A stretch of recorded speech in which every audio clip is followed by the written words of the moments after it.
Spoop. We're here. Spoop. How's everyone's week been? Long, a lot of work. Been a fucking drag kind of lately. It's been like weirdly slow. Yeah. Not slow in the good way, but slow in the way that you just want to hit your head against something and go home. No. God. What about you, Mike? Slow?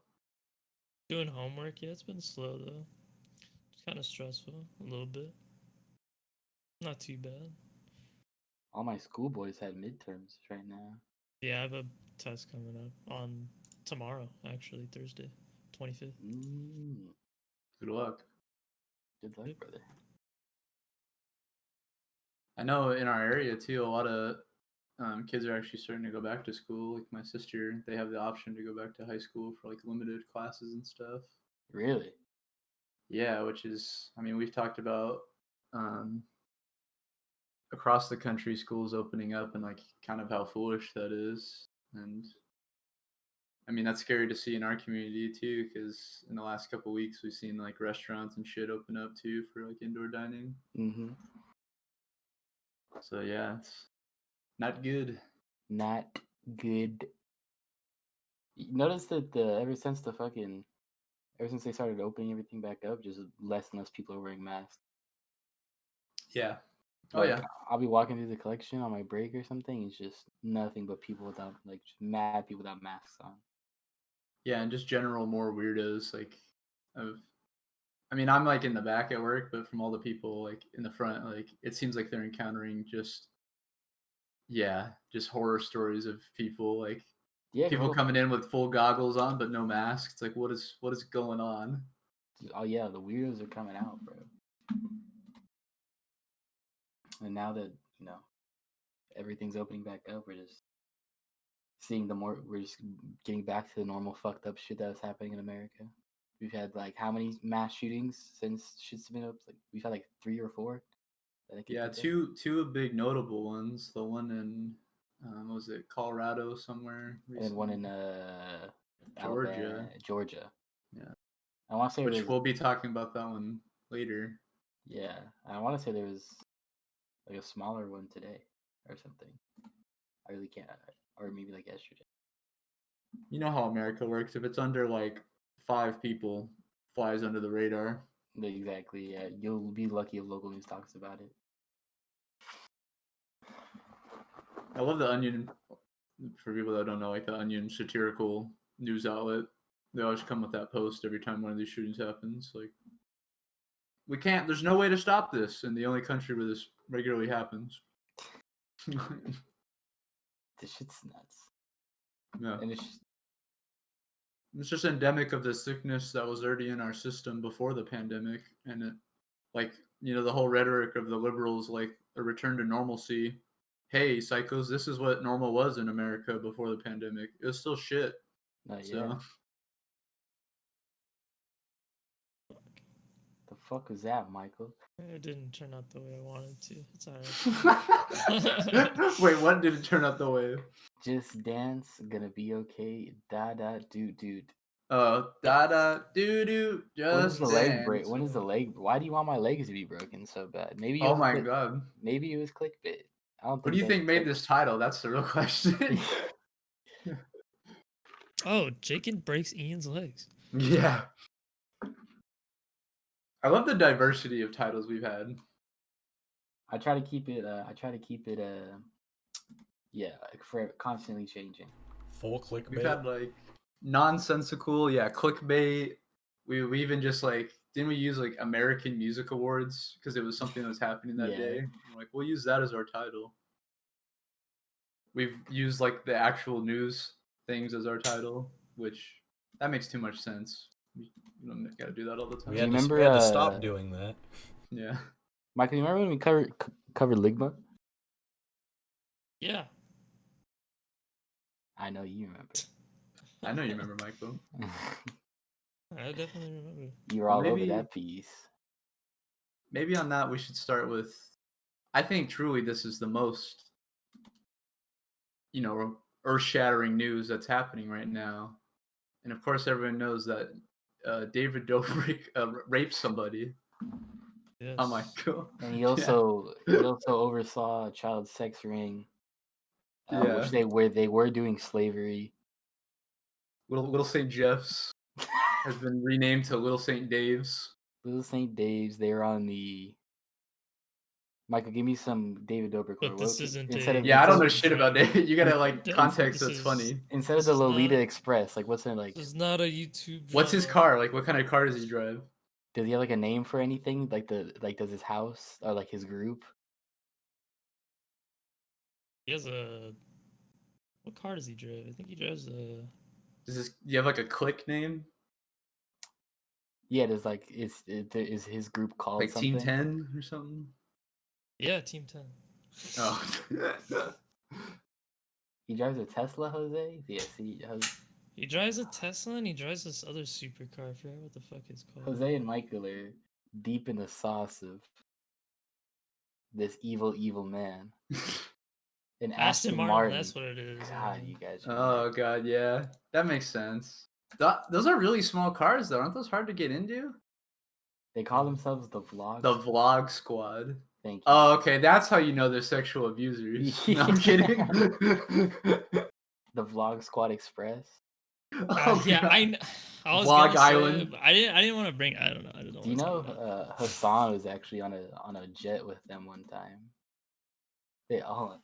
Epstein? No. They were leaving some like event, like I think they were leaving like Coachella or something, and like the Vlog Squad invited him on the jet because they were both going to like LA for some reason or like New York or something, and so he just was on a jet and he was telling the story and he was on shrooms and so he's just like awkwardly sitting in like the back of the jet, like trying not to talk to like David and everybody because he was tripping. Imagine being on mushrooms in a fucking airplane. I don't think I could handle that. Dude, the turbulence hits and yeah. Oh god, we're going down. But I feel at peace with that. Yeah, shrooms are supposed to make you feel connected to the earth. Yeah, what do you feel in a plane? Yeah, exactly. In a metal box, grounded but in the sky, I guess. Yeah, the whole situation sucks because like I don't know. I've been watching David for like 4 years, so yeah, it is what it is. I don't know. Yeah, they might go after us for libel now that I've said he's a rapist or something. Yeah. We're gonna get an email in the spoop email. 2 weeks later, it's just gonna be a video of us all crying. Just cease and desist order from. I'm sorry, I didn't mean to. We lost our sponsors. Yeah, Blue Chew, and Cushy Dream CBD cannabis. Super Specioso Kratom. Mac Weldon. God. Raytheon. The Hillary Clinton Foundation. Oh. Hell yeah. Our newest advertiser, Stop Socialism. Oh yeah, yeah. Just Stop Socialism ads on YouTube now. Great stuff. Anyone have any other thoughts on the week, or should we kick it off? What do you guys think? No, let's get into it. All right, let's do it then. So if you guys don't know who Chris Hedges is, you should read his shit. And he posts, multiple times a month, like bi-weekly usually, something in Sheer Post. And that's where he does his articles now. I actually posted this, and then coincidentally, Carlos also posted his newest article. So we'll be having that at the end of the show, and I think it makes a good Hedges sandwich here on what's going on in the country. So I'll just read here. It says, Chris Hedges bandaging the corpse. Biden's bailout will not alter the structural inequities and other fundamental underpinnings of America's death spiral. The established ruling elites know there is a crisis. They agreed, at least temporarily, to throw money at it with the $1.9 trillion COVID-19 bill known as the American Rescue Plan, the ARP.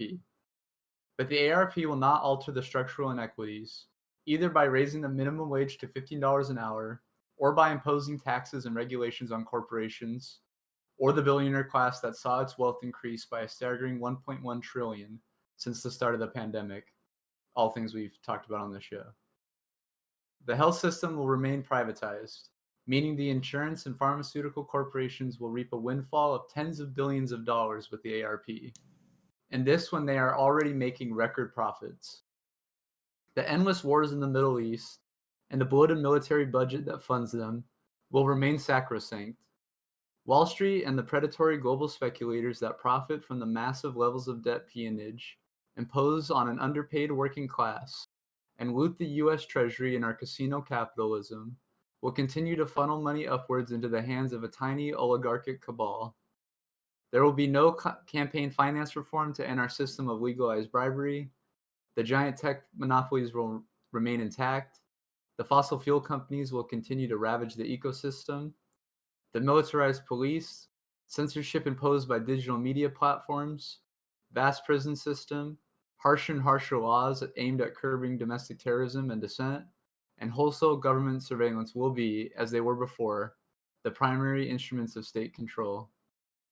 This act will, at best, provide a momentary respite from the country's death spiral, sending out one-time checks of $1,400 to 280 million Americans, extending $300 weekly unemployment benefits until the end of August, and distributing $3,600 through a tax credit for children under the age of 6, and $3,000 per child ages 6 to 17, starting on July 1st. Much of this money will be instantly gobbled up by landlords, lenders, medical providers, and credit card companies. The act does, to its credit, bail out some 1 million unionized workers poised to lose their pensions, and hands $3.12 billion in aid to Native communities, some of the poorest in the nation. But what happens to the majority of Americans who get governmental support for only a few months? What are they supposed to do when the checks stop arriving at the end of the year? Will the federal government orchestrate another massive relief package? I doubt it. We will be back where we started. And kind of how we were talking at the beginning of the show about how these shootings have come back into the the public consciousness, and they're happening. This new COVID relief bill is just yet another bandage that, of course, we've talked about how that money will help everyday people's lives, and it shows how important giving them that money is, and giving them quality social services. But at the end of the day, it's not enough, and it is just a Band-Aid on top of a giant wound. Absolutely. And when you continue to, just not address these issues and throw it, like, as just exactly what he's talking about here, just throw Band-Aids on the issues, nothing will ever get fixed, and it will get worse. That the hole in the dam is only going to get bigger until you actually repair. If you keep putting cords in it, you could, eventually it's all gonna come crashing down. And like as the article is describing, you can do these things that sure are small positives for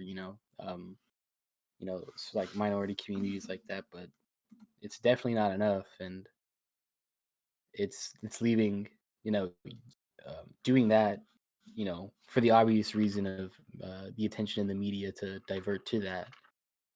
You're allowing the majority of the American people to be left out to dry completely.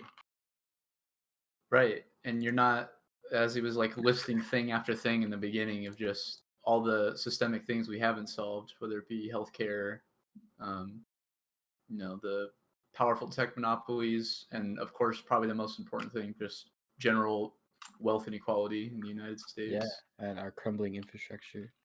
Yeah, and all those things, of course, as we've talked about, feed into each other. I want to read the last paragraph in this, if we can skip down to that, so we can move on from it, because I think he sums it up. And I would recommend reading the rest of this, because he, much like the article at the end, he kind of describes how we got to this state and why Biden and the Democratic Party are impotent to do anything. They won't be able to solve people's lives because they are part of the problem. he ends it here by saying, the engine of our emerging dystopia is income inequality, which is growing. The bill does nothing to address this cancer. The bottom 50% of households in 2019 accounted for only 1% of the nation's total wealth. The top 10% accounted for 76%. And this was before the pandemic accelerated income disparity. More than 18 million Americans depend on unemployment benefits. As businesses contract and close, nearly 81 million Americans struggle to meet basic household expenses. 22 million lack enough food, and 11 million say they can't make their next house payment. Only deep structural reforms accompanied by New Deal type legislation can save us. But such changes are an anathema to the corporate state and the Biden administration. History has amply demonstrated what happens when income disparities of this magnitude afflict a country. We will be no exception. Lacking a strong left, the United States will in desperation embrace authoritarianism, if not proto-fascism. This will, I fear, be Biden and the Democratic Party's real legacy. And yeah, I think that's said beautifully, and maybe that theme will kind of carry through the rest of the show. Absolutely. I think that that last paragraph's really nice. And I guess something to like tie into that, especially towards the end there, where it's like a New Deal type legislation. When we look historically at what came from the New Deal, is we saw that divide in the two parties, like that, the like the repolarization almost beyond I guess like geopolitically, like beyond like a Southern Republican and Democrat and what they agree on versus like what a Northern state Republican and Democrat would agree on. Like you're gonna see, I guess, or what I think, like another type of like a break if we were to have like a new New Deal, like an even larger fracture, like with like a real like a type of like populist party. Then you have the establishment, and then you have like a far right party, and then more of like an establishment type party. It's Yeah, if anything, it might be. Yeah, I mean that would be, if anything, like the best case scenario, assuming though we'd have any left. that's true. Because like, yeah, I guess as he's describing, like the very nature of like Biden's administration being so weak, and plus the two parties coming together to crush the left, we're gonna have the feckless liberals and the fascists, but not really another option. Which, God, let's build shit so that is not true. Yeah. Like, yeah, don't let that dishearten you, but just we talked about this before too. Like, accept the reality, because that's the first part of doing something about it. Mm-hmm. Anyone have any final thoughts before we move? All right, I think this one totally relates, and we've kind of talked about this, like, people just idolizing. I don't know if actually we talked about specifically people idolizing Dr. Fauci, but here in this clip, he talks about using price controls on these corporations like Pfizer, AstraZeneca, etc., so that they can't price gouge people for their vaccines, especially in third world countries. And he's totally against price controls, meaning he wants these corporations to run wild and to gouge people and force them to spend as much money as they can just to get something that they need to not die. He believes in science. Yeah, who would have guessed someone from the Trump admin is a corporatist? Yep. Yeah. And I think this points out Hedges' point that, this guy is supposed to be the good guy, right, according to liberal media, but he's part of the systemic problem, right? And it's that the profit motive within the pharmaceutical industry, the healthcare industry, it hasn't been removed, and thus it creates these problems.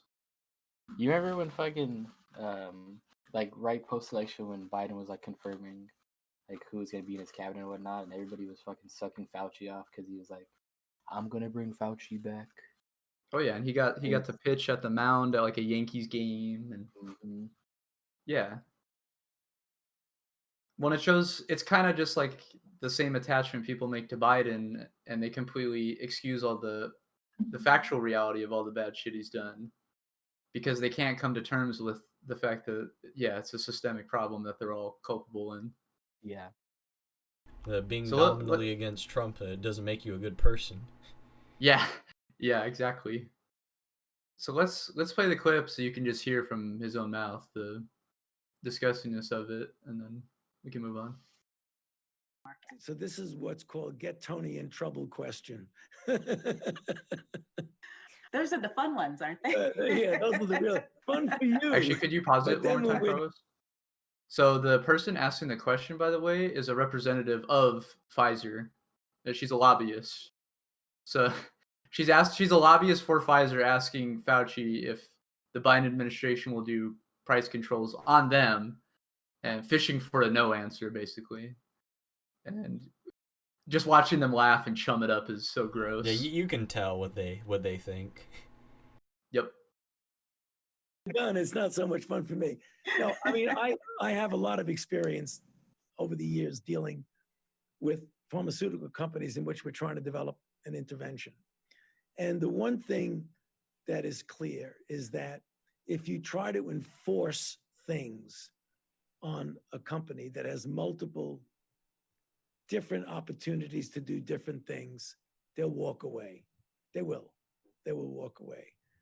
So as much as you'd like to see fair pricing, I think to force something on a company as opposed to work with them to try and get an understanding, particularly if the federal government helps them in the development of a product for a public health issue, that they will in good faith make it available to those groups, countries, nations that really can't afford it very well. You don't want so we can pause it there. I mean, obviously, we already know that's not true because we've talked recently about how the United States purposely blocked the Russian vaccine going to Brazil in order to basically price gouge their own. Yeah, of course. And it's so funny. He's like, I'm used to working with corporations. Or the part where he's like, if we try to control them, they'll just walk away. It's like, oh, so they were never ready for the job in the first place. Or just like, he's like, if we try to do something, it's like, isn't that your job? Like, aren't you guys supposed to be the arbiter of like, hey, we make the decisions here to with uphold the U.S. basic government standards? Yeah, exactly. And he's like, no, actually, we're not the negotiators. We start on their terms. And it's like, oh, okay, so you're straight up corporate captured. It's so obvious. We suck them off, and then when we get on our knees, whatever they give us, we take. Yeah, exactly. Yeah, we're not gonna come in there demanding anything. We're their bitch. So how would you like to price gouge us? What are make it a quote unquote affordable to third world countries, but rip off the American citizens too. Which of course, obviously they'll rip off anyone. There was that weird part too, like right before you paused it, where he's like, and we'll actually help them, the federal government help develop this, and then, but like, why would we need them to price gouge us if we, the taxpayers, the ones that fund the federal government, made this fucking vaccine, and then they're gonna come back and charge us for it and make maths off of it? Think that's right? Like, hold on, Jake, and the CIA is cutting you off. Oh God! I mean that's just what did I miss? That's no, your mic was just kind of cutting a little bit. Yeah, I mean that's pretty much just right in line with how we've always dealt with any sort of beyond vaccine, but anything having to do with the pharmaceutical industry. That's just what you get. You get, most of the medicines that we have today come from public funding of public institutions through our universities and stuff like that, and then because of how shitty like our intellectual property laws are and stuff like that, like a corporation will just patent it and then charge out the ass for it, and nobody stops them. Yeah, especially not when as you see here, the guys that are supposed to stop them, they work for those very corporations. So yeah, I think we got our due diligence on that one. And we can move to the next one. And I actually saw this one from Secular Talk, a resource we use often. And it's from an article from Common Dreams, another resource we've used before. And I thought this shit was crazy because, like many things in our show today, it was totally not covered by mainstream media. And it's super hawkish of Biden, so it needs to be talked about. Says Biden pushes Colombia to restart glyphosate spraying program. We'll skip down. It says after a 6-year halt, Colombia plans to restart the toxic aerial spraying of glyphosate on cocoa crops as early as next month, drawing, quote, most welcome support from U.S. President Joe Biden and sharp criticism from 150 regional experts who wrote to Biden, quote, your administration is implicitly endorsing former President Trump's damaging legacy in Colombia. And obviously not just Trump as well. That's our history of our foreign policy there. On March 2nd, the Biden administration welcomed Colombia's decision to restart its aerial cocoa eradication program in Biden's first annual 2021 International Narcotics Control Strategy Report, aka How to Continue the War on Drugs conference. Quote, the government of Colombia has committed to restarting its aerial cocoa eradication program, which would be a most welcome development. Colombia halted the controversial spraying program in 2015. In 2018, Colombia's then new president, Ivan Duque, someone who we've talked about, who is literally, it's proven he's connected to the fucking cartels in Colombia, and it's proven that there's literal photos, something we covered, he's photos of him with cartel members and with fucking Juan Guaido. So, yeah, we support, we directly fund and support.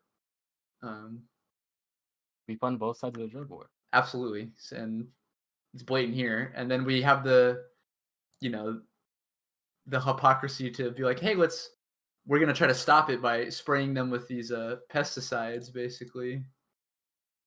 And yeah, glyphosate is, according to the UN, it's like, deadly toxin that is banned. You're not supposed to spray it. Causes cancer. They're spraying it all over the country, and it's not only giving people cancer and other unwanted diseases, but also it's destroying the natural environment of Colombia as well. And of course, we all know this is completely unnecessary because the drug war is unnecessary in itself. It itself is unnecessary. But it's just so gross to see this because obviously each administration has ramped up and continued the drug war. Obama was no different. Bush was no different. Trump was especially no different. As he said here, he was the one that basically started this spraying program. And in case you had any illusions, Biden is also no different. And in this case, he is just like Trump. And they're willing to continue this horrible policy that will undoubtedly kill people and destroy Colombia's ecosystem. Yeah, I just thought this one was crazy because I'm like, wow, okay, I didn't hear that anywhere. But, yeah, and you're not because it's Papa Biden. Right. And I was telling Ian, I have a class where we're, it was critical. We were watching a documentary on the Philippines and their drug war, where rightfully so, Duterte is a fucking criminal piece of shit, and they go out and they've killed in the span of a year or two, 20,000 some people in the streets that are just drug users. That's their war on drugs. But in that class, they had the hypocrisy to act like we're not the largest perpetrator of a war on drugs in the world that we've done since the fucking mid 60s. Before that even. So. Wait, your teacher was saying that? Your professor, whatever. Yeah, that basically was the sentiment, was that the Philippines is bad and their war on drugs is bad, but it can't have anything to do with So it's just weird to think that we were the main fucking problem to that. Yeah, exactly. They're both a problem, but we are the fucking predecessor, dude. Yeah. He was ignoring the face of it, Almost. Yeah, Like, absolutely. Didn't want to make us like look bad when Like we he can draw the conclusion that the Philippines drug war is bad, but then he dusts his hands off when it comes to the United States. Right. Yeah. And that's because honestly they haven't come to the conclusion that all drugs should be decriminalized and made safe, and we shouldn't kill people because they do drugs. More or less saying that like they're doing a bad drug war, well, we're doing a good drug war. Yeah, exactly.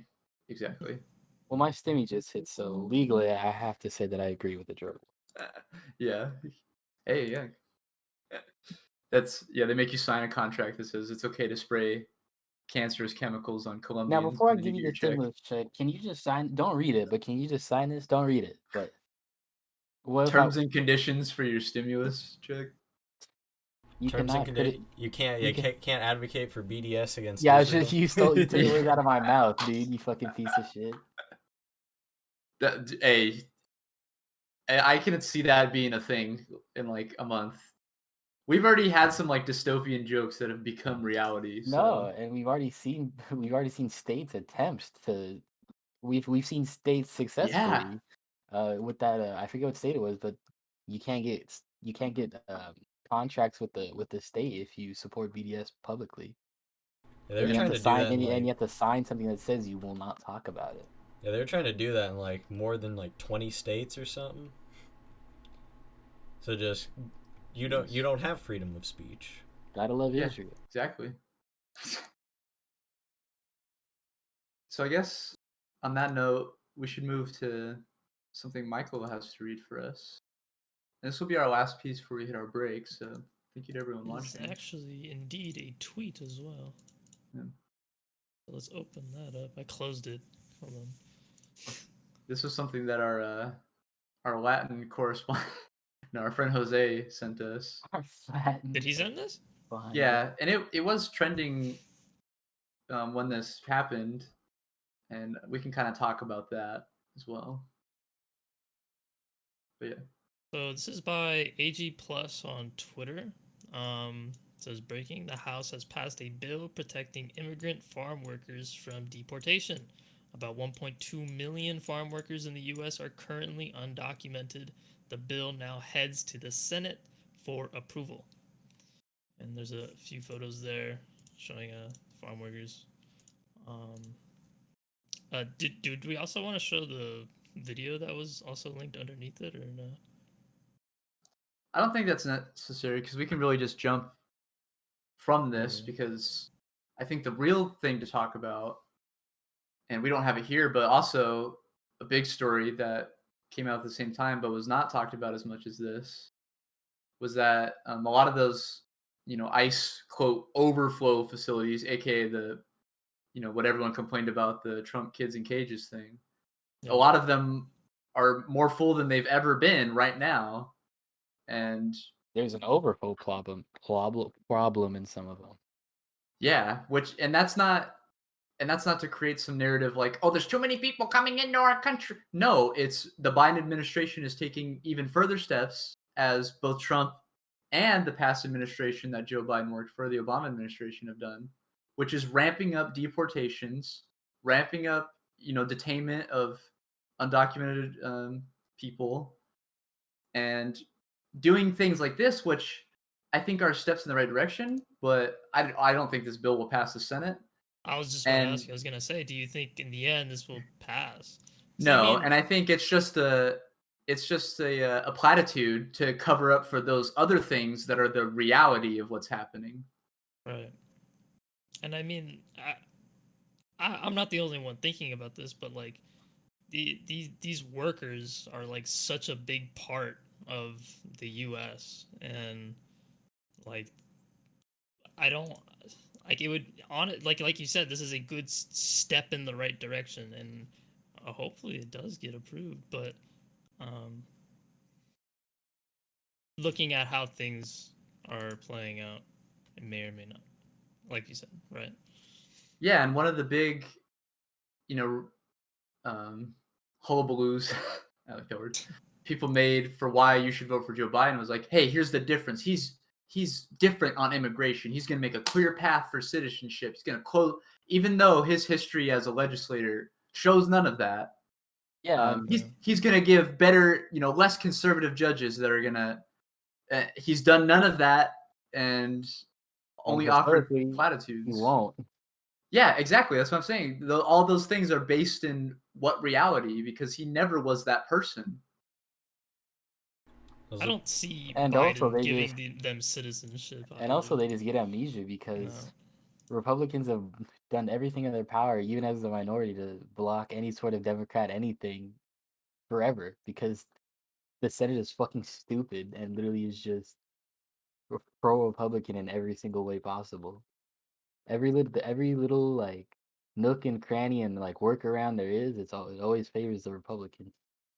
Well, the Senate's the pinnacle of the established elite, whereas the Congress is at least slightly more, you could say, populist.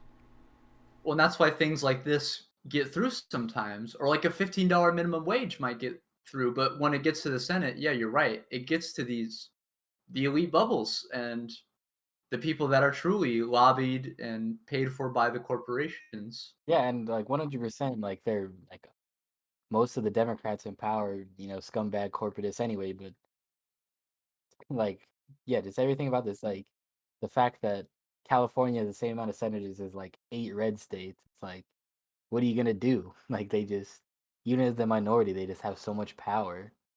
Right. And like you're saying, the senators we do have are feckless and lie down and do Yeah. nothing. Because you don't want to, you can't put all the blame on Republicans. Like, sure, they are 100%, the ops and our enemy, but still, we have Democrats who are supposed to be our, big quotes allies. Yeah, and it's like, what were we saying Sometimes yesterday? worse. We were saying yesterday, like, Jacan can't even, like, see the difference between Republicans and Democrats because they're just so similar. Well, yeah, they're exactly the same. The only difference is just, I think Carlos has said this a couple times, like, at least the Republican, the uber conservative, fundamentalist Christian Republican is your enemy, because the rhetoric is blatant, but it's They'll that tell dangerous you. moderate that tries to pretend to be your friend that you have to watch out for, because they're the one that will stab you in the back. They're fucking weasels. Yeah, exactly. Republicans will at least, tell you that they hate you. Like, the Democrats will just. Well, yeah, remember all the Democrats that publicly said they support a $15 minimum wage, and then when it came up to having a chance to put it in a bill, they said no? Houston Cinema. Yep. Let them eat cake, lady. Like, who are you appeasing? The Republicans who you say are unforgivable? So if you're appeasing the unforgivable, then that makes you unforgivable. Yep. Yeah, and they're just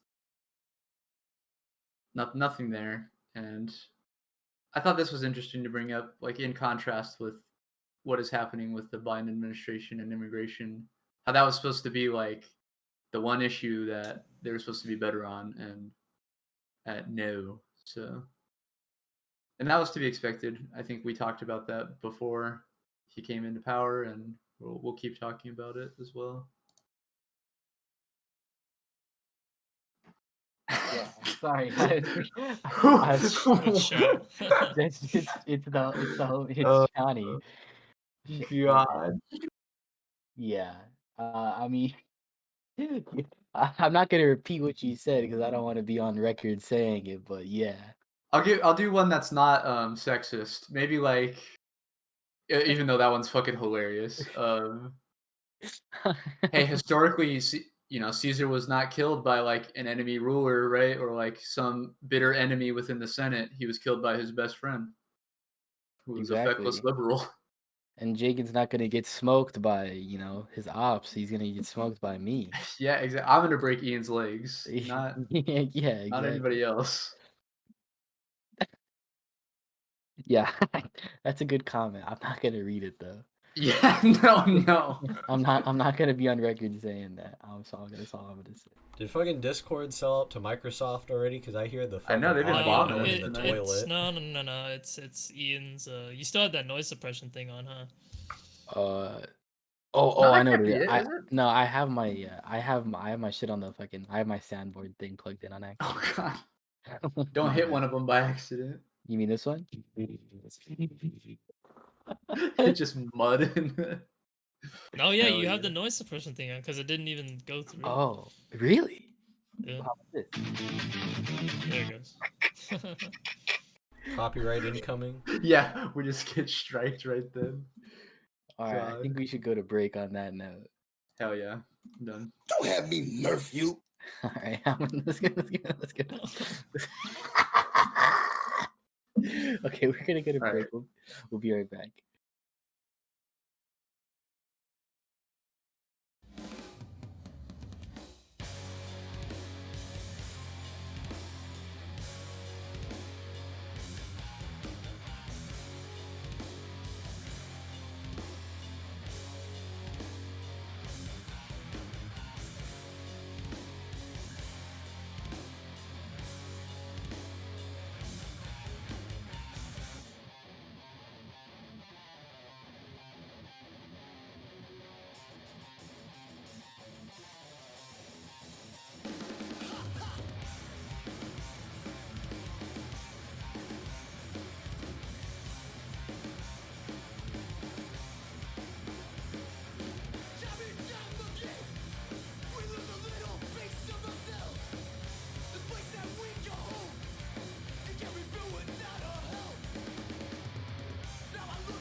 To the spoop.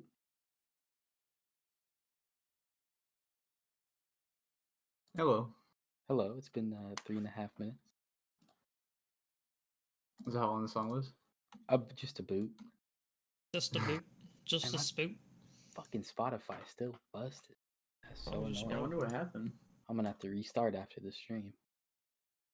Has it just been today? Like on the... Like, I closed Spotify when I had my PC on it open when I started, and then I closed it at some point, and it just hasn't opened since. Really annoying. My cheese is warm now. I'm not a fan. Did you sit on it? No, Eating it's just cheese sitting by here. itself is a weird thing to do. I ran out of crackers, man. I don't know what to do. Dude, people eat cheese sticks. Oh, that's true. different. Oh, That's they're different. breaded though. Yeah. That's different. What? Cheese sticks are breaded? Oh, you mean like string cheese? Yeah, there's bread on the outside. Cheese No, sticks? he means like You string mean cheese. string cheese? Oh, string cheese. My bad. That's different. Eating like a slice of mild cheddar is weird. This is Gouda. Still a little weird. All right, I don't have crackers. It's Gouda. I'll just order McDonald's every night instead. Mm-hmm. Well, you are what you eat. Cheese. That's the real gamer's meal. Oh. You do it every day until you die of a sodium overdose. It's 90-minute shits. Absolutely. That's the good stuff. Just maximum time to yourself. Just You bleeding have time anus. for yourself in your room. Fuck Your that room. shit. I'm looking at you right now in my room. Lay down. Lay down. No. Sit on your bed. Kick Imagine back, Michael eat. telling that to you. Yeah, I'll fucking punch Michael in his face. Lay down. Let's just lay down. Just come to on, bed. Just take a load off. Come lay next to me. No. Like you said, like you don't get enough time to yourself. You don't have to be on Discord. Just, Why? What am I you gonna want miss time out to on? yourself. Gonna miss Just out on lay by me. quality time with my Well, you're missing friends. out on that on the toilet. Exactly. I get my own personal time in the bathroom, and then I deal with you all day, But you can get nagging me. you could trade off the bathroom with like time to yourself in your own room. I don't like either places, honestly. The bathroom smells if I'm in there for more than 5 minutes, and my room smells if I'm in there for more than 10 minutes. So. For neither. No matter where I go, it smells. I don't know why. It can't be me. It can't be me. You ever seen that Tim Pool clip where he's like, I'm in my mid-30s and I have no girlfriend, no family. Yeah, and I don't know why nobody wants to date me. It's definitely he's like, it's definitely not mine. It's definitely not me.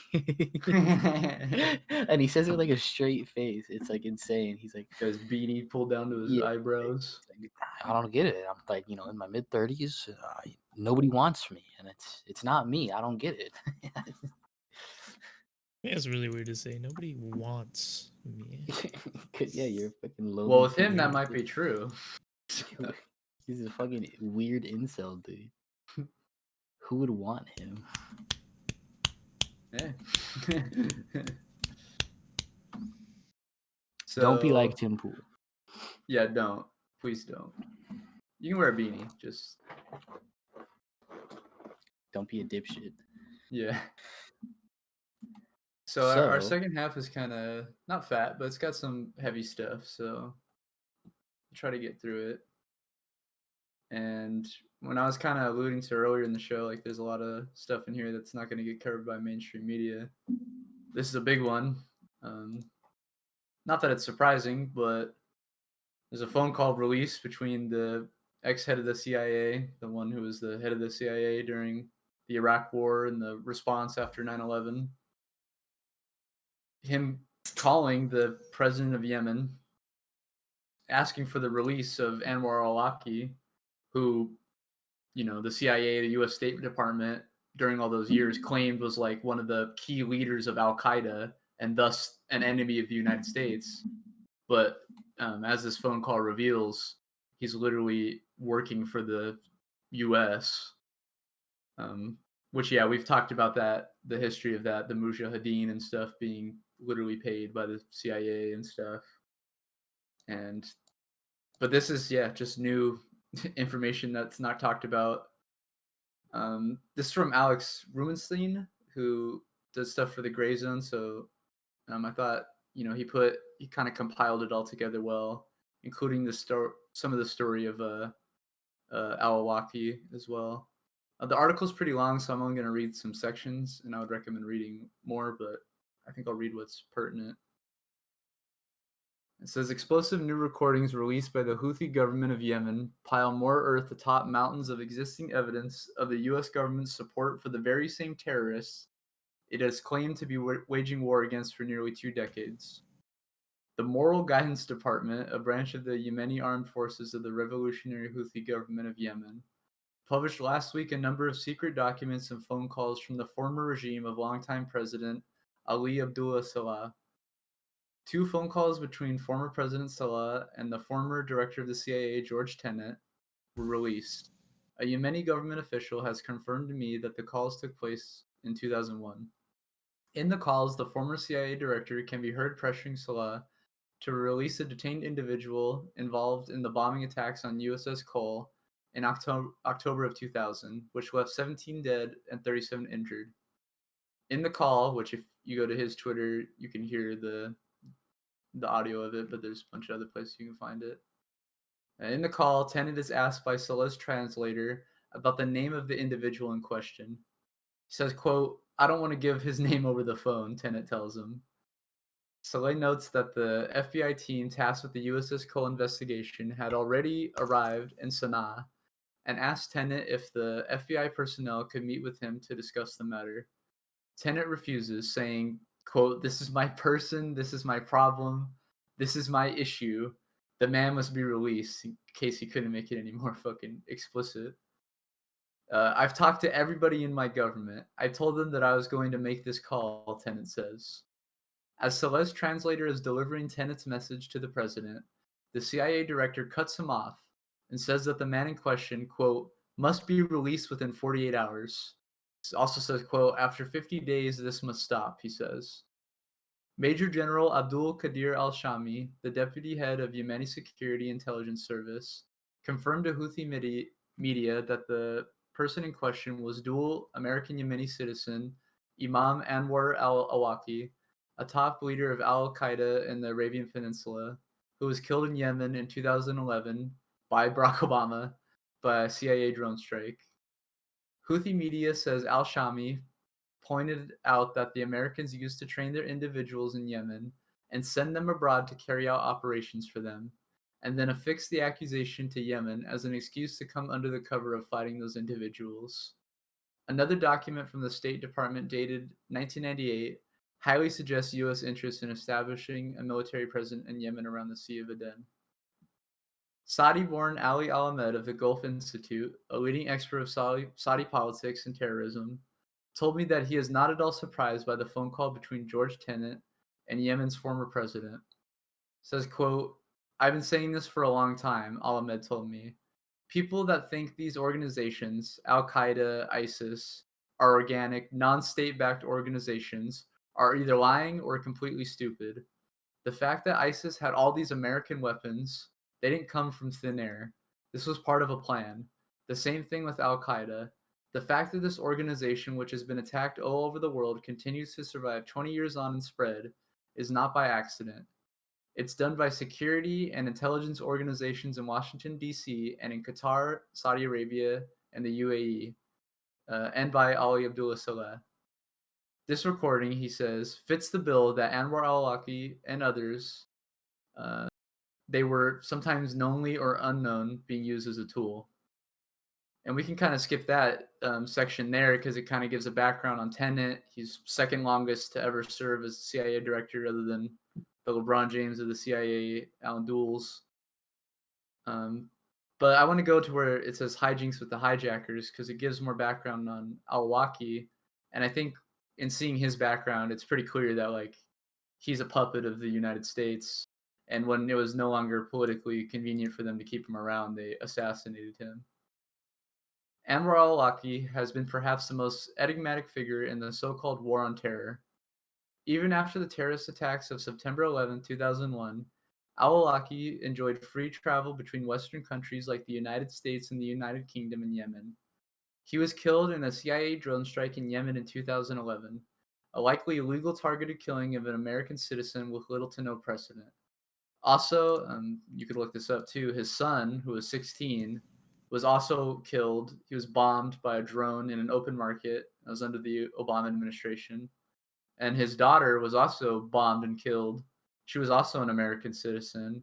She was 8 years old, and that was one of the first bombings President Trump did during his administration. Al-Awlaki's name has appeared in connection with a plethora of terrorist attacks against Western targets and, in addition to the now apparent ties to U.S. intelligence, had held relationships with suspected Saudi intelligence officers, which further shows, the Saudi connection to 9/11. Anwar al-Awlaki would, according to a fellow student at Colorado State, spend his off time in the summer training with a U.S.-funded and equipped mujahideen in Afghanistan, the precursor of al-Qaeda, the Taliban, and ISIS.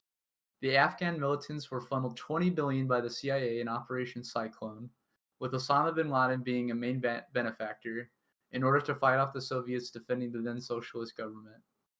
By 1996, al-Awlaki was recruiting Muslims in the United States to take up arms in foreign lands, as he encouraged a young Saudi student to, quote, travel to Chechnya to join the jihad against the Russians. That person did and was killed in fighting in 1999. Though the record holds many discrepancies, al-Awlaki's place of birth is said to be in New Mexico. Conservative journalist Paul Sperry writes in his book, "Federal law enforcement records I have obtained indicate that he was born in Aden, Yemen on April 21st, 1971, and first came to the U.S. as a Yemeni citizen on a J-1 research scholar visa on June 5th, 1990. Meanwhile, a search of state vital records in New Mexico turns up no birth certificate. Al-Awlaki's now revealed status as a CIA asset may help explain this discrepancy and how, if it's true that al-Awlaki was not born in the U.S., he wound up with citizenship. Nasir al-Awlaki, Anwar's father, was a Fulbright scholar who studied in New Mexico and later worked for the government of Ali Abdullah Saleh. Anwar al-Awlaki moved from Denver to San Diego and became the imam, which is like a religious leader, at the Masjid ar-Rabat al-Islami Mosque. There he held court with Nawaf al-Hazmi, Khalid al-Mindar, and Hani Hanjour, all three of whom would go on to hijack the planes that crashed into the Pentagon on 9/11. According to the 9/11 Commission report, Hanjour's older brother claimed Hani had gone to Afghanistan in the late 1980s as a teenager to participate in the jihad, and because the Soviets had already withdrawn, worked for a relief agency there. Even Ali Ahmed, a leading critic of Saudi Arabia, says the propaganda campaign promoting the Mujahideen in Afghanistan deluded him when he was very young. It was part of a plan, he said. Meanwhile, Hazmi and Midhar, the two guys that were hijackers in 9/11, had joined up with the Bosnian Mujahideen following the breakup of socialist Yugoslavia, a conflict which saw the Clinton administration and the Pentagon oversee clandestine foreign arms shipments to Islamists fighting in the dirty war. Hazmi and Midhar were even granted Bosnian citizenship to fight there. Al-Qaeda operative and, quote, principal architect of the 9/11 attacks, according to the 9/11 Commission report, Khalid Sheikh Mohammed, had, quote, also spent time fighting alongside the Mujahideen in Bosnia and supported that effort with financial donations. So you can see here, whether it be through George Tenet, whether it be through the Clinton administration in supporting jihad, basically in Bosnia, supporting the Mujahideen to fight the Soviets, CIA-backed. You can see through multiple administrations that it's pretty clear that we aided and created these terrorist organizations. And I just wanted to cover it because this is not being talked about and it's nuts. Oh, absolutely. And everyone's guilty. It goes back to the Clinton administration and through. And it just shows, I think, like Ian was saying, they fund both sides, right? They're willing to, just like Biden does in Colombia, right? They're willing to fund the cartels and also, bomb them and spray them with chemicals and, kill people indiscriminately, really. And it's the same thing here with these terrorist organizations. Yeah. 100%. And that's been the issue the whole time in the Middle East. Really, is we get in there and then we do basically just whatever we can to distract while we resource extract, pretty much. Right, and we rip their country apart by funding, extremist groups and attacking them and using that as a justification to stay there, right? Yeah, and more places are going to end up like Libya because of that.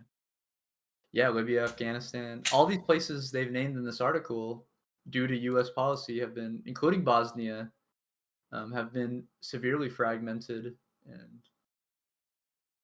yeah, it's as a direct result of the past administrations.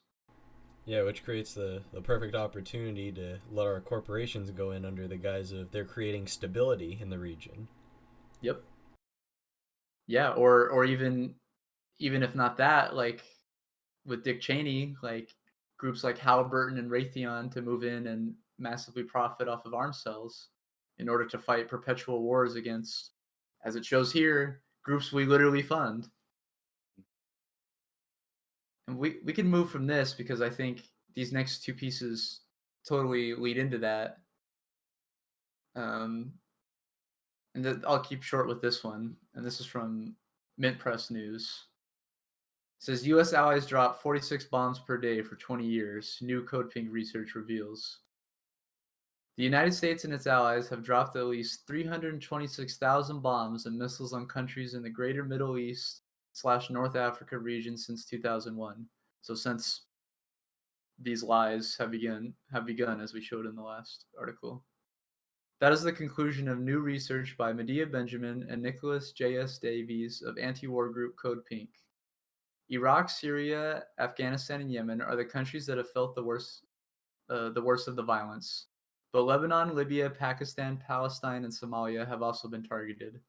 The total amount to an average of 46 bombs dropped per day over the last 20 years.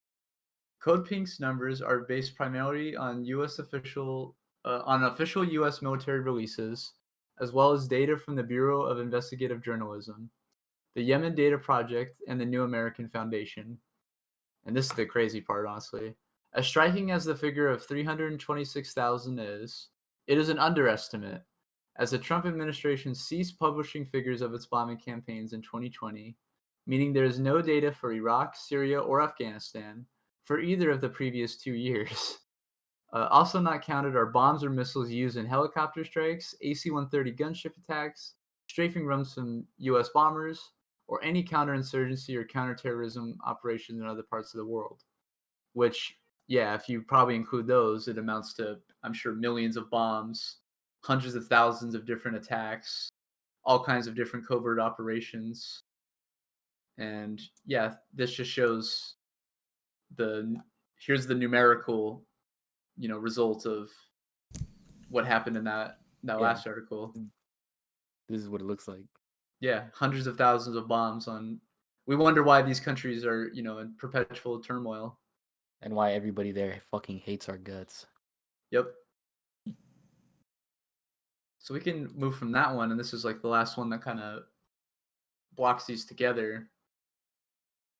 And this is just like a modern update. And we know, not that long ago, what was it, a week or two ago, maybe more than that, Biden bombed Syria, right? Yep.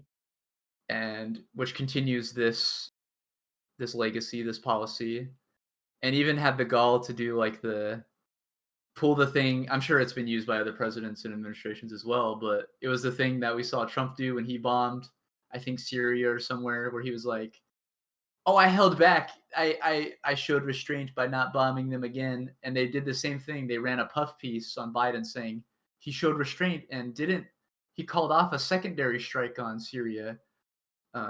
Like somehow that's like value, like, honorable or something. Yeah. Despite the fact that the first bombing killed something like 12 people and a number of them were civilians. Well, that really shows how much the media controls the narrative. You can do a bombing attack and kill people, but then you're seen as the good guy for not doing another one. Yep. Imagine, we use that standard about like mass shooters.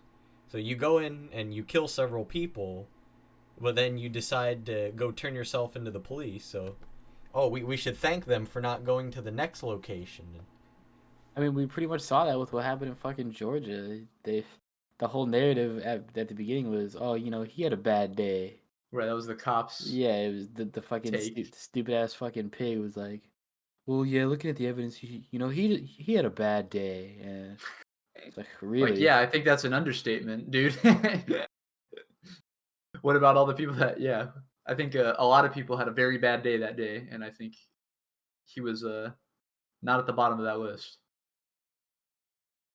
Yeah. Exactly.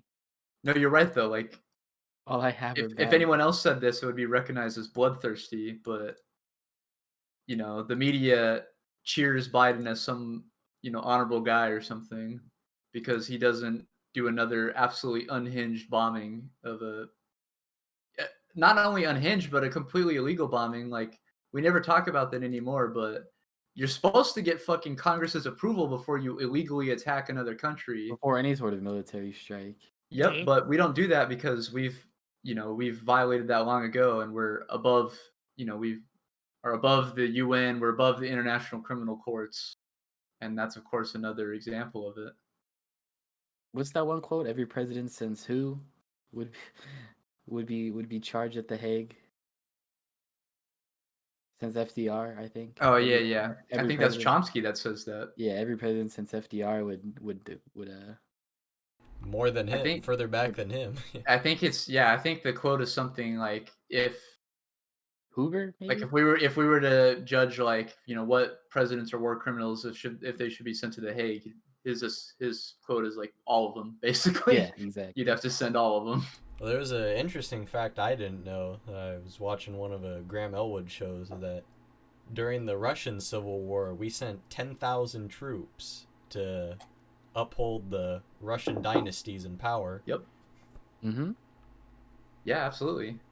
Yeah, we did all kinds of stuff like that. Even I think prior to World War II, when all this stuff was going around relating to the Archduke and stuff, we were doing that as well, funneling money to basically keep European monarchical powers together, which shows that, as we've talked before, like it's all about keeping frankly, democracy out of these countries and perpetuating a small oligarchic elite over the wants of everyday people.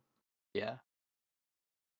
To wrap it up though, and like finish this whole Middle East piece, some I saw on Al Jazeera, it says Saudi-led coalition intensifies Yemen air raids, hits grain port. 6 people injured after raids hit Houthi-controlled Salif grain port, a warehouse, and a food company's living quarters. The Saudi-led military coalition has carried out dozens of air raids against what it said were Houthi military targets in Yemen's north, which we know is most likely bullshit, including the capital Sana'a and the port of Salif on the Red Sea coast. The coalition, which intervened military in 2015, months after the Iran-aligned Houthi group, there you see some of Al Jazeera's Qatar fucking money in here, captured large parts of northern Yemen, including Sana'a, said it struck a missile and drone assembly plant in the Yemeni capital. The United Nations said air raids also hit the Houthi-controlled Salif's grain port, north of Hudaydah, and 2 projectiles hit a warehouse in the living quarters of a food production company. Local authorities and company management stated that 6 injured workers were transferred to local medical facilities for treatment, the UN mission in Hudaydah, UNMHA said in a statement on Monday. The Port of Salif is part of a UN-brokered neutral zone on the Red Sea, according to an agreement signed in 2018 in Stockholm between Yemen's warring parties. And that's the real gross part is, of course, they're bombing, a food stockade and like a food warehouse, but it's also in like a neutral zone that they agreed to not bomb. But it's unsurprising because, and they say Saudi-backed coalition because the reality is it's a Saudi-backed coalition funded by the fucking United States, and it's war companies like Raytheon, etc. But remember, not that long ago, they fucking bombed a bus full of school children in an open market and killed some 50 school children. Mm. And the bomb was made by like Northrop Grumman or Raytheon or something. Yeah. So that's our tax dollars. That's our money going towards killing children in the Middle East. And yeah, like we were saying with Biden continuing that policy in Syria, here it is in Yemen as well. They can make clear steps to call off Yemen's, let's call it what it is, genocide in Yemen, and provide financial aid for the largest humanitarian crisis on the planet, where I think the UN said some like 400,000 people will die within the coming year of starvation and other, preventable things. So just absolutely disgusting. But yeah, we can move from this unless anyone has like anything final to No, say. I think we can continue on. It's Yeah. me who has this next piece. Hell yeah. So Jacan actually sent this to us, and it's a Vice piece, and it's more stuff on Amazon, more absolute insanity. Um, Amazon is from Vice.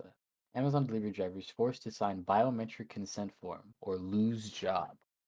The new cameras, which are being implemented nationwide, use artificial intelligence to access drivers' location, movement, and biometric data.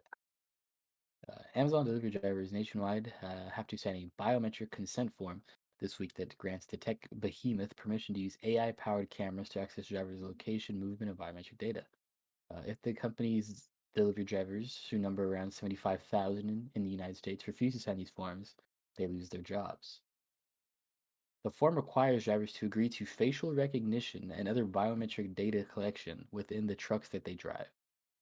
Quote, Amazon may use certain technology that processes biometric information, including onboard safety camera technology, which collects your photograph for the purpose of confirming your identity and connecting you to your driver account, the form reads.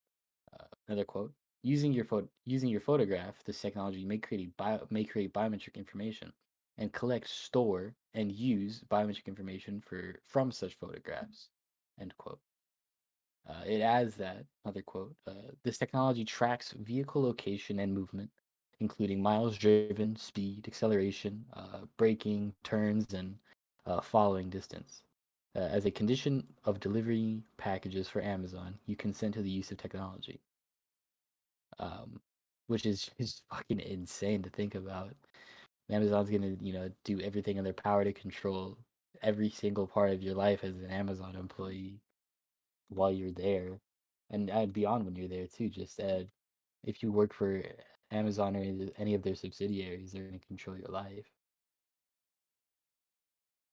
In February, Amazon announced plans to install the AI-powered four-lens cameras made by the tech companies Netradyne in all of its Amazon-branded delivery vans. The company says cameras are being used to improve safety and the quality of the delivery experience. But Thomas and Reuters reported earlier this month that some drivers are quitting their jobs because of privacy concerns. The Intradyne cameras are able to sense when the driver yawns, appears distracted, or isn't wearing a seatbelt. According to a product description, the monitor and monitor drivers' body and facial movements.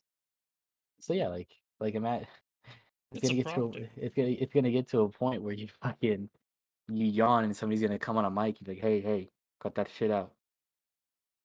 Yeah, exactly. Or you get fired because Or you're you're tired or anything like that. You're getting point deductions for stopping too long. Maybe you say something bad about Bezos or about Yeah, management or anything like you that. talk about hating your job. You call your wife on the phone saying like, I'm fucking tired of this fucking job. Then you come in next day with your final check, and they ask you to give you your keys back. It reminds me a lot of like the proctor that I know like schools have been starting to use now. So like I know like people who are in school, they can't like you're not monitored by a professor or a teacher while taking a test. So just like kind of like what Amazon is doing here, what they do is they implement a proctor, which is like this AI powered, like you have to have your camera on, kind of like the cameras that Amazon is doing. And what it does is that it analyzes your face and it detects where your eyes are moving, if you're moving Right. opposite the camera.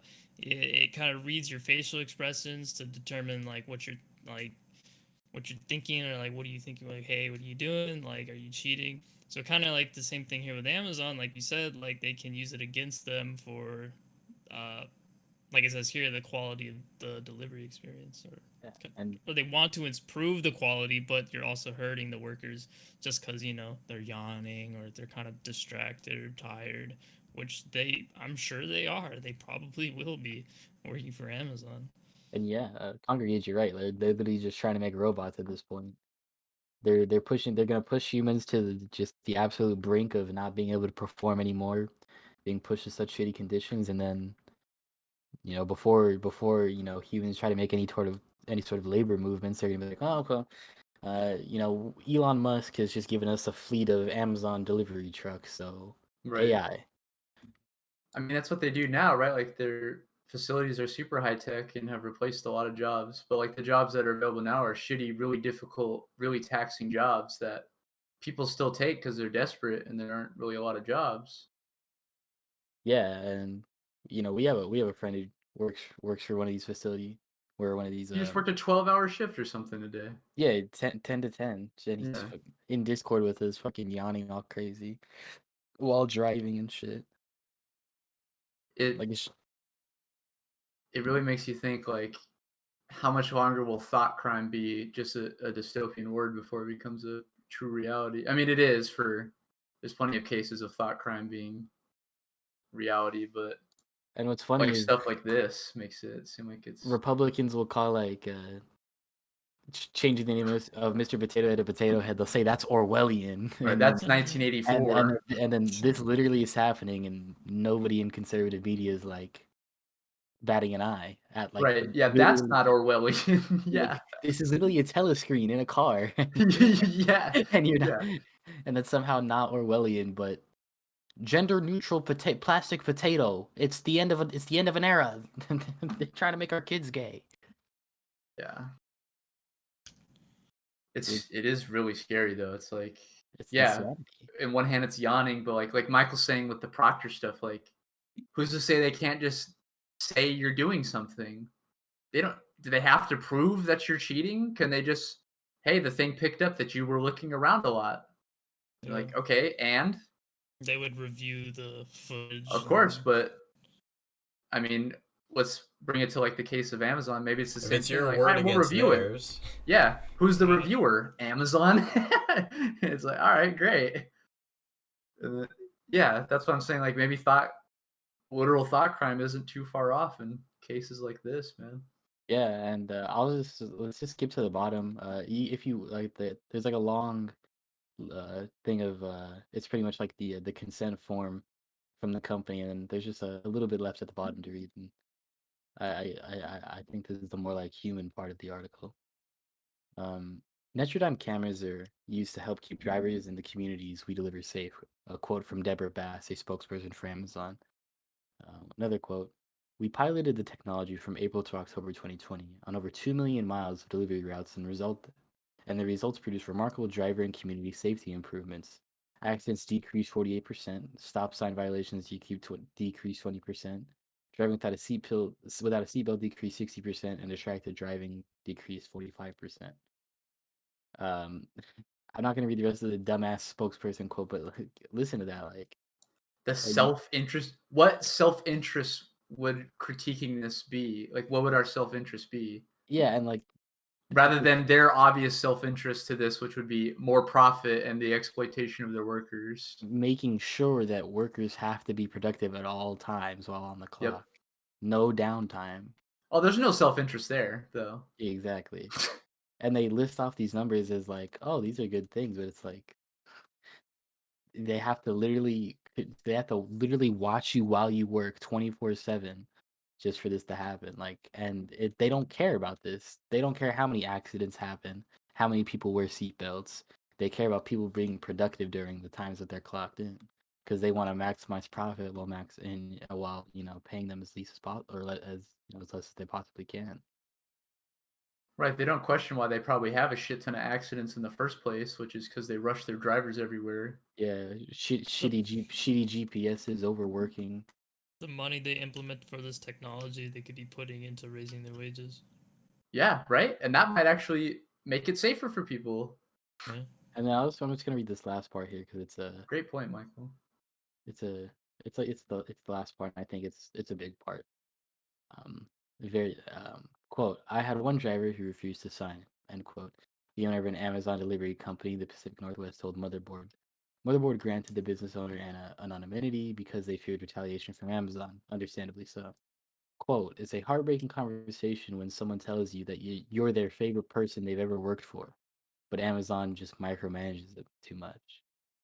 And like, I don't know, I think that part is like so true because yeah, like, and that's just the natural progression of this whole like corporatocracy thing is we're getting farther and farther into everything being so corporate and being so by this productivity standard that yeah, life just becomes way too micromanaged for you to enjoy it.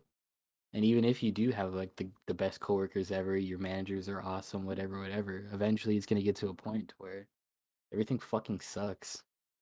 Or like look in the case of someone we've talked about a lot, Pushan Brown. Like she loved her job and she worked really hard, and of course Amazon fucked her all the time, but like she didn't let that.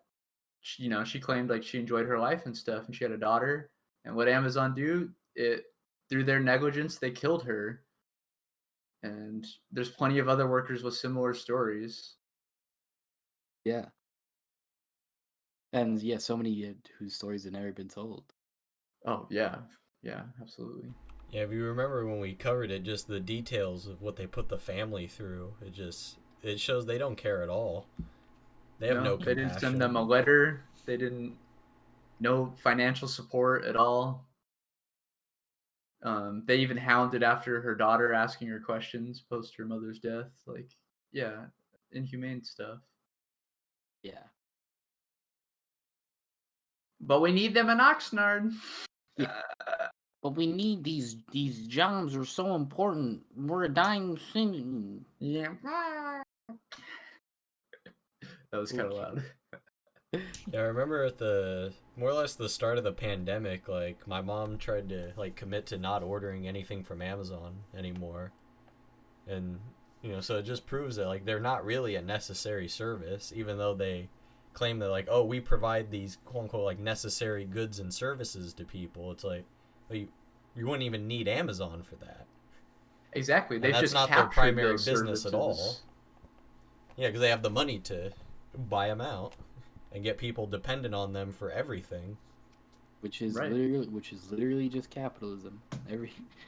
Everybody everywhere is trying to do that exact same thing. And that's how the system works. So nothing you can do about it unless you get rid of the system completely. There's no conscious capitalism. There's no happy. It all comes back to the same place.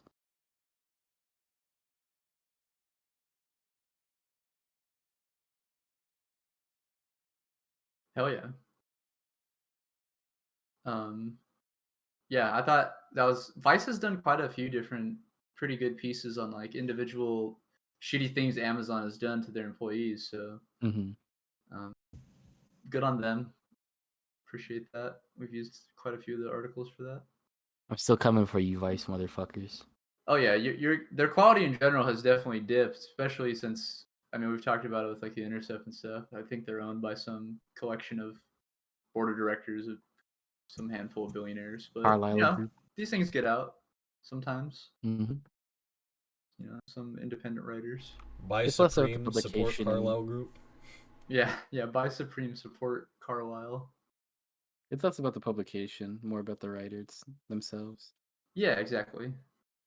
Yeah, and just the way, like specific stories, like Vice has been pretty critical of Amazon, so that's why we've used them as a resource because they have a lot of great articles for that. Mm-hmm. Do we want to move into our last piece here?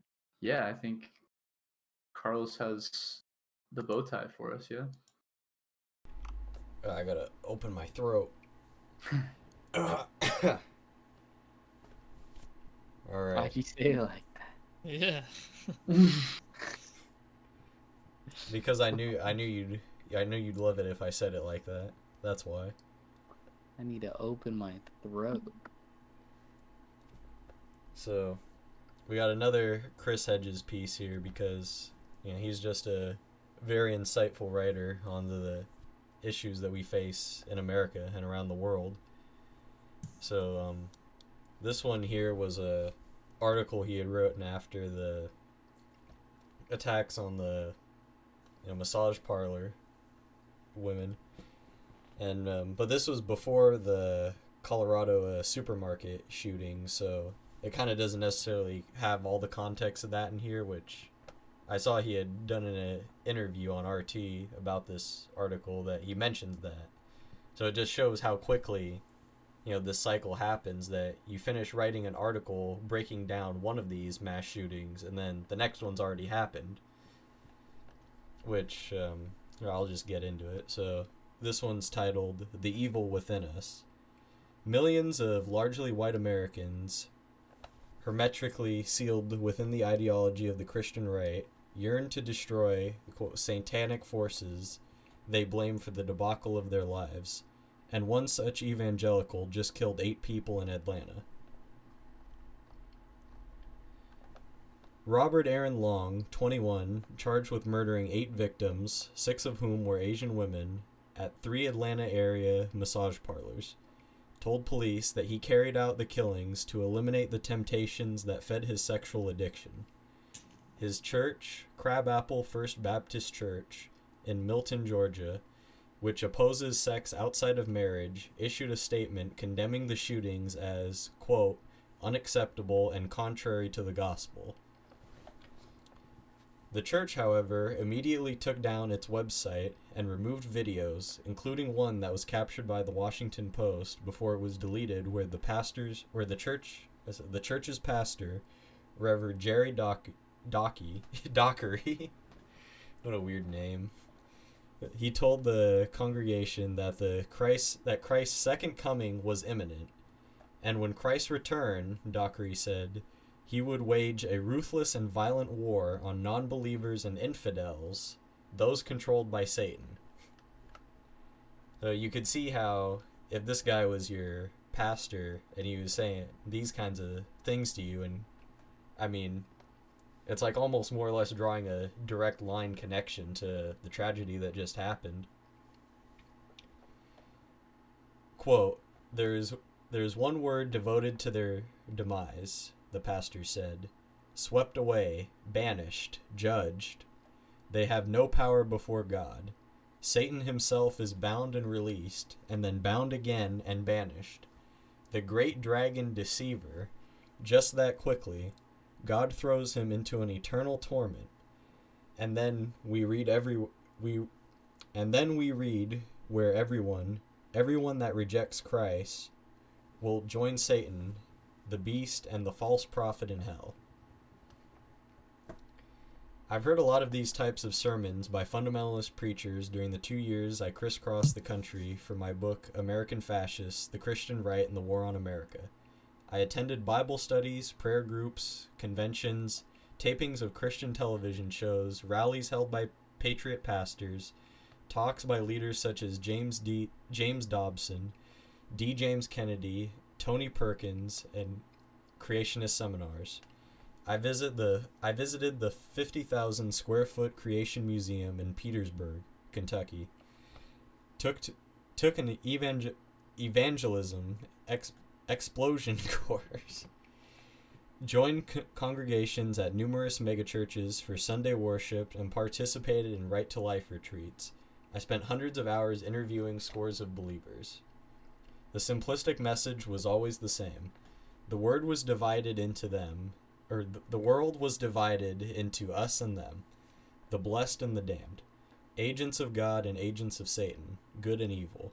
Millions of largely white Americans, hermetically sealed within the ideology of the Christian right, yearn to destroy the satanic forces they blame for the debacle of their lives. The broken homes, domestic and sexual abuse, struggling single-parent households, lack of opportunities, crippling debt, poverty, evictions, bankruptcies, loss of sustainable incomes, and the decay of their communities. Satanic forces, they believe, control the financial systems, the media, public education, and the 3 branches of government. They believed this long before Donald Trump, who astutely tapped into this deep malice and magic thinking, mounted his 2016 campaign for president. Which, this kind of surmises a lot of like the sentiment that we've talked about on this show, especially like during when Trump was president, how a lot of the problems that led to his rise obviously, weren't created by him. I mean, he didn't have any power or any, real political power within the system. I mean, other than what the other billionaires influence through their money, but I mean him personally. But so to act like he was the fault of all evil in this country is, far from the truth. I'll go on here. The killings in Atlanta were not an anomaly by a deranged gunman. The hatred for people of other ethnicities and faiths, the hatred for women of color who were condemned by the Christian right as temptresses in league with Satan, was fertilized in the rampant misogyny, hypermasculinity, and racism that lie at the center of the belief system of the Christian right, as well defined the core beliefs of American imperialism, which is especially important to point out that it's not just those who, believe in Christianity and follow the Christian doctrine through its many different sects and all the variations it, upholds throughout society, but, it's fundamentally been ingrained in American ideology to, I guess, just blame the other, demonize them, act like they're the fault of all your problems. When, I mean, in reality, there aren't good and bad people. You could say there are good actions and bad actions, but then you'd even have to get specific on those things. But to blame people as a whole as just one side or the other just ignores all of human morality as a whole and what our incentive structures are in life. Which, I mean, is how you can get situations where you say someone's like a quote-unquote a good politician, and then they get into power, and then they do just the corrupt bidding of the establishment. It's not like they're necessarily a good or a bad person. It's just the product of circumstance. Yeah, exactly. But, yeah, so this is quite a long article that goes on here. Or I shouldn't say it's not too long, but we're kind of pushing the time limit on this show a little bit, so I'll kind of skip down here a little bit. Immanuel Kant defined quote-unquote radical evil as the drive, often carried out under a righteous facade, to surrender to absolute self-love. Those gripped with radical evil and always externalize evil. They lose touch with their own humanity. They are blind to their own innate depravity. In the name of Western civilization and high ideals, in the name of reason and science, in the name of America, in the name of the free market, in the name of Jesus, they seek the subjugation and annihilation of others. Radical evil, Hannah Arendt wrote, makes the whole group of human beings superfluous. They become, rhetorically, living corpses, often becoming actual corpses. The binary worldview is anti-thought. That in part gives its attraction. It gives those who are alienated and lost emotional certitude. It is buttressed by hollow cliches, patriotic slogans, and Bible passages, what psychologists call symbol agnostics. True believers are capable of only imitation. They shut down by choice critical reflection and genuine understanding. They surrender all moral autonomy. The impoverished language is regurgitated not because it makes sense, but because it justifies the messianistic and intoxicating right to lead humankind to paradise. These pseudo-heroes, however, only know one form of sacrifice of others. Human evil is not a problem to be solved. It is a mystery. It is a bitter, constant paradox. We carry the capacity for evil within us. I learned this unsettling truth as a war correspondent. The line between the victim and the victimizer is razor thin. Evil is also seductive. It offers us often lethal power to turn those around us into objects to destroy or debase, to gratify our most perverted desires, or both. This evil waits to consume us. All it requires to flourish is for us to turn away, to pretend it is not there, to do nothing. Those who blind themselves to their capacity for evil commit evil not for evil's sake, but to make a better world. This collective self-delusion is the story of America, from its foundation on the twin evils of slavery and genocide to its inherent racism, predatory capitalism, and savage wars of conquest. The more we ignore this evil, the worse it gets. The awareness of human corruptibility and human limitations, as understood by Augustine, Kant, Sigmund Freud, and Primo Levi, has been humankind's most potent check on evil.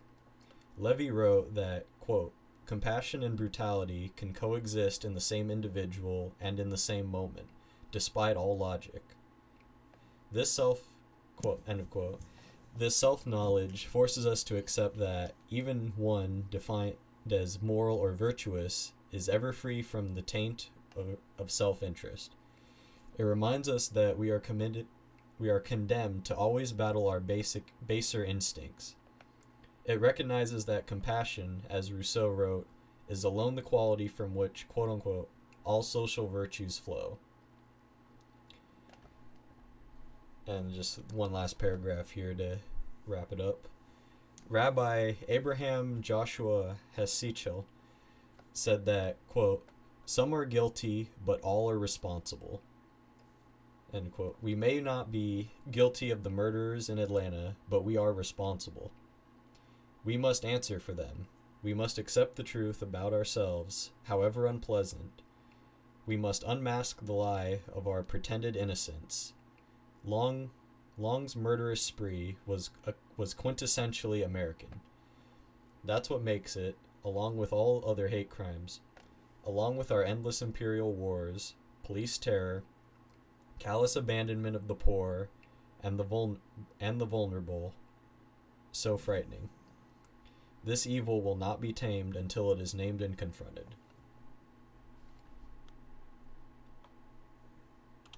Yeah, and I think Chris Hedges always says it so succinctly. Which I guess, yeah, a message of this show is to, like we try to say is that the best place you can turn for, self-reflection and figure out what you can do is, to look to yourself and look to your circumstances in life. Especially with, federal elections and the such, there's not a whole lot we can change on the individual level.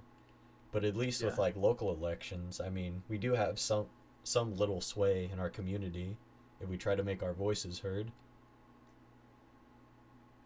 But, even with your, everyday actions, I'm sure we can all tell from people we know in our lives just the kind of wrongdoings that we like to just sweep under the rug, act like they don't matter, like they don't make a difference, no one will notice. But, everything adds up eventually.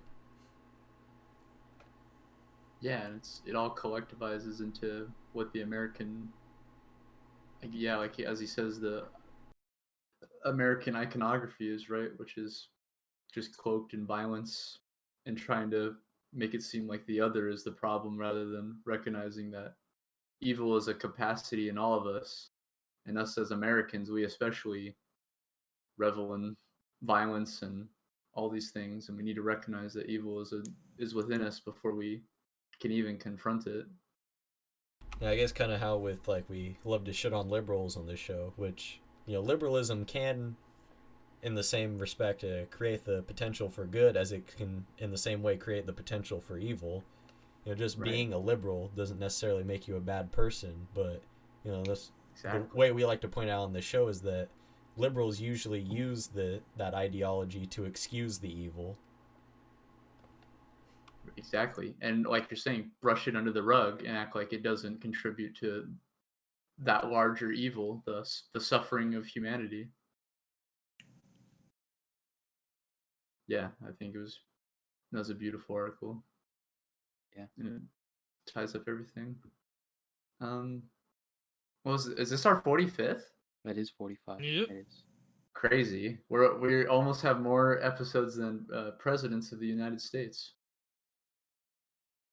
So, Well, was that what we? Oh, someone said something like that yesterday, but it we're wasn't almost at that. 50. Yeah, it was something else. It was something probably funnier than that. We've lasted longer than the average marriage or whatever. I think That's Oh what it yeah, was. that was what Carlos said. Yeah. Yeah, next show we'll have just as many shows as presidents. So. Yeah, I And then guess 50. I'm gonna have to kind of go off on a tangent, but just real quick, like when Jose looked up the cause I made that joke with the average marriage span is only 8 years now. The average. Yeah. So Right, the average. Yeah. especially you see with situations like that where a lot of economic circumstances really impacts people's ability to maintain a stable relationship, and they often end up not really seeing from that perspective and end up blaming the other person as, well, there's something they could be doing that they're not doing it right, Right. or I can find someone better, or I'm better off by myself, just all kinds of things, rather than willing to put in the effort to try to make something work, which just kind of all makes us worse people at the end of the day. Yeah, very true. Yeah, and I think that totally relates to the article too. Like earlier when he was talking about, you're saying like recognizing the conditions that created Trump and what got all the stuff prior to him that basically got him in, recognizing that malaise and stuff. It's important. Yeah. So what do you guys say? You wanna get out of here? I reckon. I reckon. Let's do it. I reckon we get out of here. Yeah, we're Yeah, already you wanna- almost you wanna pushing sign 2 us out? hours, so. Yeah. This was number 45 of the Spoop Podcast. My legs didn't get broken. That was kind of a clickbait. Not yet. Wait till after the show. Thank you guys so much for watching. Thank you for everybody contributing in the chat. We really appreciate that. I mean, technically, Ian, we haven't seen your legs, so they may have already been broken. It's possible. Amputated. Yeah, I have no legs. You and Kyle Kowinski. Yes, no legs. But we both like seltzer. Actually, I don't know. Is seltzer the same thing as sparkling water? Yeah. Okay, then yeah. Anyway, I'm not. It depends. I gotta be in the mood for seltzer kind of thing. True. But yeah, anyway, thank you guys so much for watching. That was number 45. You can watch the full thing right after this by going to the video section of Twitch, or waiting until tomorrow at 10:30 when we upload the full thing timestamped on our YouTube. Just look up Spoop Podcast. You'll find us on YouTube there. You can also find us on Twitter, Instagram, SoundCloud, and Spotify at Spoop Podcast. SPOOP Podcast. We really appreciate all of you guys, all the follows, everybody just watching, everybody typing in chat, all of it. Really appreciate it. It's super cool to see. Because I think we come here every Wednesday and Sunday pretty much and talk about what we think is important, and it's cool that people listen. Yeah, that's everything for the show. We're gonna get out of here, and so it's something that I say pretty much every episode, because I think it's an important thing, especially being us being like a socialist podcast is super important to have international solidarity with workers everywhere, because if we don't work towards a future to where all workers everywhere are free, nobody will be free truly. And especially yes, in our international perspective, that they're part of us as we're part of them. But yeah, that's everything. Thank you guys so much, and everybody have a good night. We will be back on Sunday. Yep. All right, and we'll see you then. What's up? Later.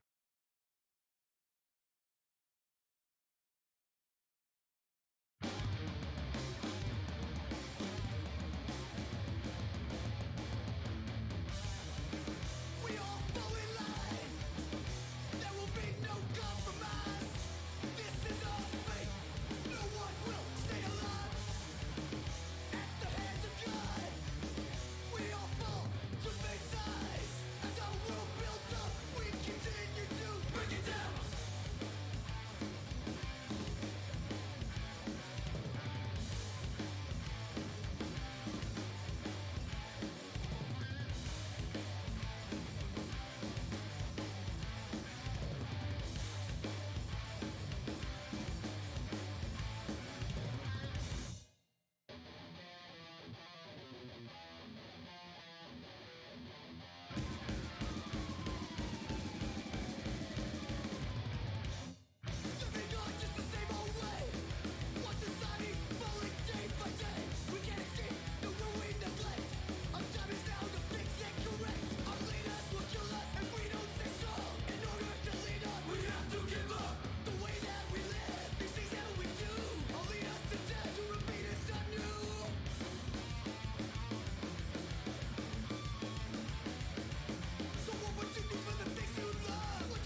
If we